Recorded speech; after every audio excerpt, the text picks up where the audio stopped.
पालकमंत्री अतुल सावे यांना निवेदन दिलं निवेदन प्रशासनाला लागलं त्यांच्यासोबत तुमची चर्चा पण झाली आहे नेमकी चर्चा काय? नांदेड जिल्ह्याचे नवनियुक्त पालकमंत्री आदरणीय अतुलजी सावे साहेब आज नांदेडला आले होते।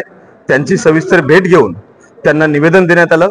निवेदनावर मसुदा हा होता की येणाऱ्या 14 मेला छत्रपती संभाजी महाराज जयंतीच्या अगोदर या नांदेड शहरामध्ये छत्रपती संभाजी महाराजांचा पुतळा उभा करण्यात यावा, त्यासाठी नियोजित जागेची पाहणी करण्यात यावी आणि त्या जागेचं भूमिपूजन करून छत्रपती संभाजी महाराजांचा दैदिप्यमान असा पुतळा नांदेड शहरामध्ये व्हावा अशी तमाम शिवप्रेमींची आणि शंभूराजे प्रेमींची इच्छा होती।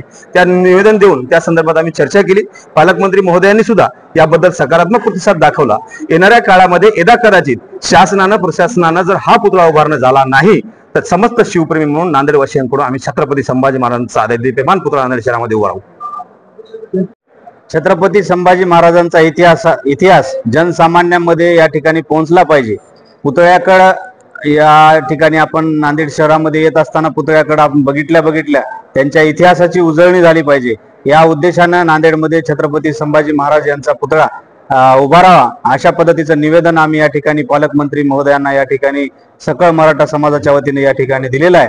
आमचीच नाही तमाम नांदेडकरांची ही इच्छा आहे की छत्रपती संभाजी महाराजांचा पुतळा नांदेडमध्ये झाला पाहिजे। नांदेड हे चळवळीची भूमी आहे। या ठिकाणाहून वेगवेगळ्या चळवळी निर्माण झाल्या, वेगवेगळ्या चळवळी या ठिकाणाहून सुरू होतात आणि चळवळीची भूमी असल्या कारणाने या ठिकाणी आम्ही त्यांना निवेदन या ठिकाणी दिलेलं आहे। त्यांनी त्या ठिकाणी सकारात्मक अशी आमच्यासोबत चर्चा केली आणि लवकरात लवकर या विषयावर आम्ही योग्य तो निर्णय घेऊ असं सांगितलं। आम्ही त्याच पद्धतीनं जर सरकार या ठिकाणी प्रशासनाने या ठिकाणी पुतळा उभारला नाही तर आम्ही आमच्या वतीनं जसा उभारायचा असतो त्या पद्धतीने आम्ही उभारू।